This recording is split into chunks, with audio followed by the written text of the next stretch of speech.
Des jeunes s'engagent, encore faut-il les accompagner, que les institutions, que le milieu associatif, souvent géré par des aînés, s'impliquent. Le débat est majeur dans un monde rural qui doit séduire au-delà de ses seules forces vives. Autant dire que les dispositifs qui sont mis en œuvre pour accompagner les jeunes à penser, à préparer leur avenir, sont d'importance. Le monde bouge, la place des jeunes et leur conscience aiguë des enjeux actuels et futurs est également en train de changer la donne.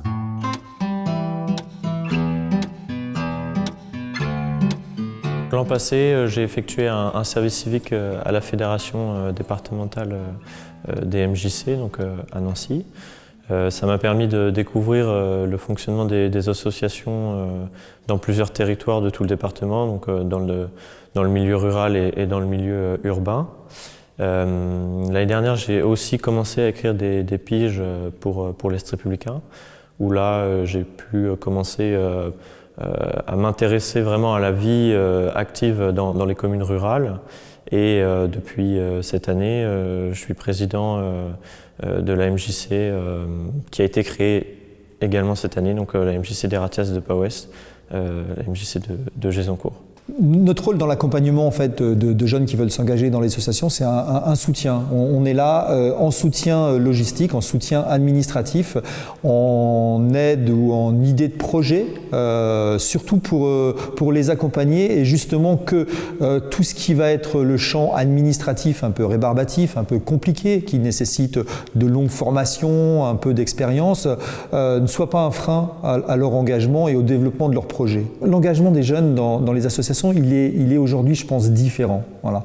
Un jeune aujourd'hui ne va pas s'engager pour tenir une assoce à la présidence pendant 30 ans.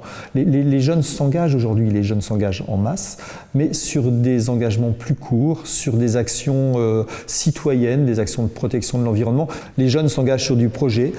Peut-être qu'il faut qu'on aménage cette loi 1901, peut-être qu'il faut qu'on invente un nouveau modèle adapté à l'engagement des jeunes. Pour moi, en tout cas, l'engagement des jeunes en milieu rural, il est surtout impulsé justement quand il y a une structure qui existe. Et c'est vrai que quand il n'y a aucune structure, que ce soit politique de la ville ou politique associative, on remarque que la vie du territoire est faible, on va dire. Le constat qu'on fait, c'est que même dans un village, on a cette impression de village dortoir où finalement les gens ne se rencontrent plus et la création d'une association, la recréation a été bien accueillie par la commune parce que la commune, elle ne peut pas à elle seule porter sans cesse, en plus du politique, de faire du social, du culturel, etc., surtout dans une petite commune.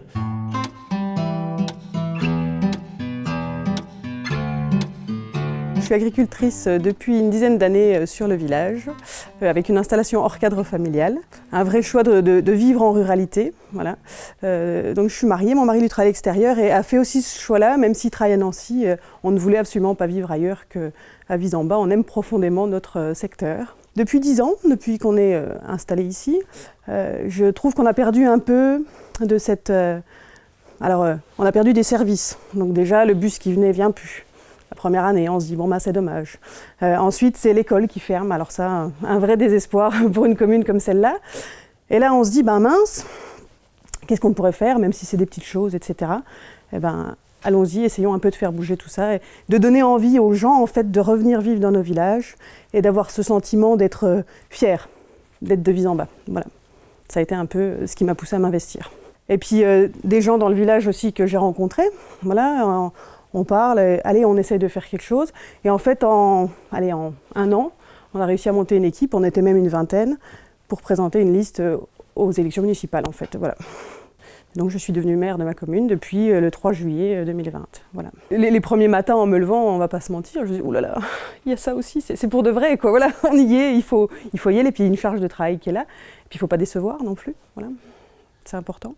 C'est aussi la force d'une équipe, cet engagement.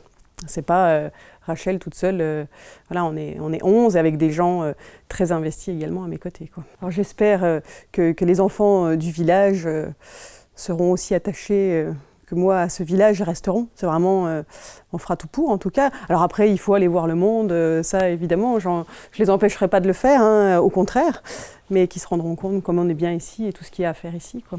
Voilà, il va falloir recréer, en effet, des nouveaux métiers, des nouvelles choses, pour que les enfants et les jeunes restent et trouvent... voilà. Alors, ça repasse quand même encore par tout ce qui est réseau Internet, hein. On parle de plus en plus de télétravail, de choses comme ça. Ça sera quand même notre force plus tard si on veut que les jeunes restent, ça évidemment. C'est vraiment des choses pour lesquelles il faut se battre. Par rapport aux jeunes, donc, on souhaite vraiment les faire participer aux décisions qui vont être prises et leur demander quels sont leurs besoins avant de mettre en place des choses. Enfin, on va pas imaginer pour eux ce dont ils ont envie et ce dont ils ont besoin. Donc l'idée, c'était plutôt de les faire venir un samedi après-midi et à partir de là, construire ce projet avec eux. La population a envie de ça, c'est certain. Eh bien, en fait, les jeunes nous donnent de l'espoir sur l'idée que la ruralité a peut-être encore de beaux jours devant elle. Alors, je travaille dans une maison familiale qui est spécialisée dans le domaine agricole. On est souvent face à des jeunes qui aiment l'endroit dans lequel ils ont grandi et qui ont envie de perpétuer une certaine tradition et un certain rapport justement à la ruralité.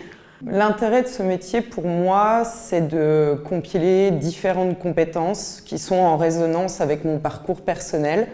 La dimension d'accompagnement, en même temps l'idée de transmettre quelque chose, de pouvoir apporter des savoirs bruts dans différents domaines et aussi, je pense, l'idée qu'il y a d'autres façons d'apprendre, il y a d'autres façons de s'épanouir et que la MFR et les MFR offrent pour moi une opportunité à des jeunes qui parfois avaient une très mauvaise image d'eux-mêmes en tant que personnes capables de retrouver confiance en eux et de se projeter dans la vie.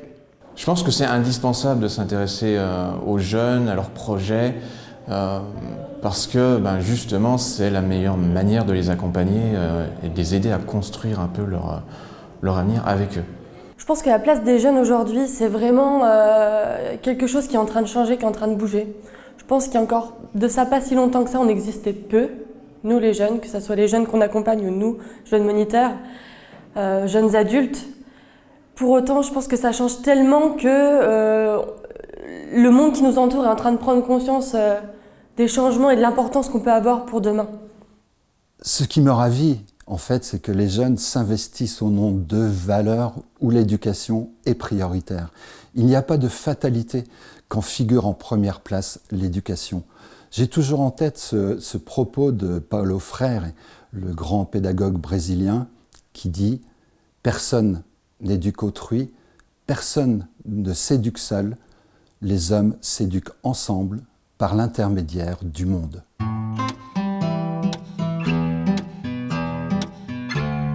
Je me suis dit, j'ai encore du temps, peut-être que je peux faire un service civique. Justement, les services civiques, c'est des missions justement pour le bien-être collectif. Ma mission, elle porte sur la citoyenneté et la citoyenneté, c'est le fait d'être conscient qu'on vit en collectivité et de prendre des décisions en conscience de ce qui nous semble bien pour le bien commun, quoi. Enfin, en fait, c'est par l'éducation qu'on fait le monde un peu et moi, je trouve ça super important. Donc, je trouvais ça intéressant de travailler avec ce public-là, justement.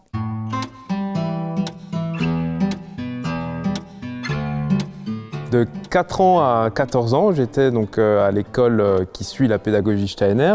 Et ensuite, je suis allé dans le classique, dans le système classique, donc en 4e. Et à partir de ce moment-là, j'ai eu cette envie d'aider les jeunes à prendre plaisir à étudier, c'est-à-dire à allier l'aspect cognitif à du concret, de la pratique. Et donc c'est pour ça qu'au lycée, avec une équipe de 15 étudiants, j'ai essayé de mettre en place l'association XXI, qui a pris jour en 2017. L'objectif, c'était d'une part l'investissement pour tous les lycéens, pour qu'ils puissent prendre plaisir et avoir le sourire à venir le matin au lycée. C'était un projet ambitieux. Et le deuxième objectif, c'était la protection de l'environnement, donc au sein du lycée, notamment avec le recyclage. Au travers de différents pôles, on peut tendre vers plus de plaisir pour arriver au lycée. Alors on avait un pôle événementiel qui s'occupait de tout l'aspect festif. On avait un pôle sponsor qui s'occupait donc de toute la trésorerie et la relation avec les entreprises. Un pôle communication, où là c'était beaucoup les réseaux sociaux et la communication en interne aussi au lycée. On avait un pôle sportif qui organisait des événements sportifs et on avait un pôle artistique. Mais l'objectif du pôle artistique, c'était d'embellir le lycée dans lequel on avait créé l'association. Le Grand Est Jeunes Talents, c'est une récompense qui est dédiée aux jeunes qui s'investissent dans la zone du Grand Est. Et donc la commission Grand Est choisit 20 lauréats parmi 500 candidatures et ils remettent un trophée et un prix de 1 000 €. Et donc nous, avec l'association XXI et les 15 membres, on a reçu ce prix-là. Concernant les membres fondateurs, ils ont été très contents de participer à un projet qui était quand même bien développé sur une année. Ils étaient jeunes, ils avaient des réunions, ils devaient s'organiser. Et d'ailleurs, tous ces membres-là ont une culture d'entrepreneuriat. Et maintenant, au sein de leur étude, ils sont investis dans les associations, les bureaux d'étudiants. Donc ils ont cette dimension associative, même en post-bac.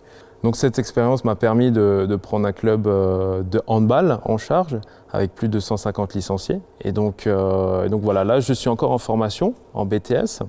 Et puis à côté, j'ai des projets dans l'entrepreneuriat. C'est vrai que c'est une grosse étape dans une vie que de réaliser un tel projet, surtout à 17 ans. Le gros bénéfice, c'est l'expérience et le goût de la réussite, de se dire que tout est possible, notamment à plusieurs.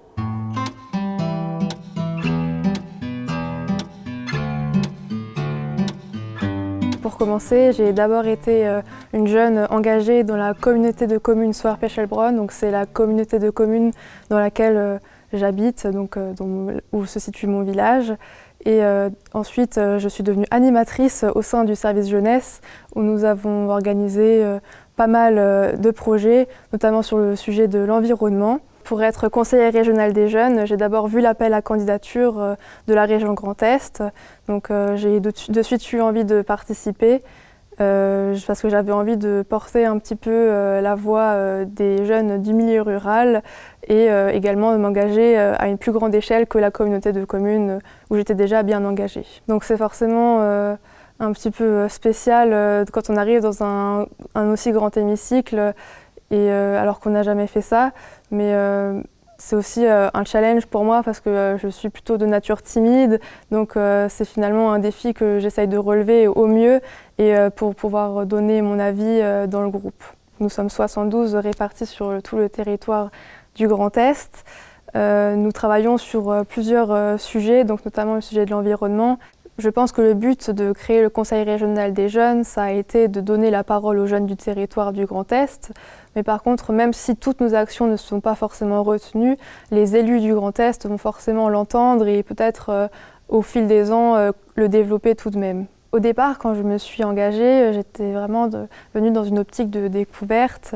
J'avais pas forcément d'objectif précis et finalement, je commence un petit peu à m'intéresser à la politique à mon échelle. Et pourquoi pas devenir un jour conseillère municipale, je ne sais pas, et peut-être gravir les échelons au fur et à mesure. Mais pour le moment, je n'ai pas forcément d'objectif précis. Les territoires ruraux sont le creuset d'initiatives qui préparent demain. Pour autant, des impulsions restent à donner. Certains ouvrent des pistes pour replacer la jeunesse au cœur de la réflexion et des décisions. Mais pas question de parler de jeunisme, plutôt d'une dynamique intergénérationnelle qui serait à même de préparer les territoires ruraux à ce que sera demain, qui est déjà aujourd'hui. Il y a un vrai questionnement sur comment on va pouvoir redonner de la place aux jeunes dans la décision, dans l'implication. De fait, il y a plusieurs niveaux. Il y a la question de l'aménagement du territoire, qui a été quand même oubliée largement depuis les années 2000, où en gros on a misé sur la métropolisation et de fait on a laissé un peu ces territoires-là, du coup des enjeux très, très structurels sur comment on réimpulse des dynamiques fortes sur les territoires ruraux. avec la question des services publics, etc.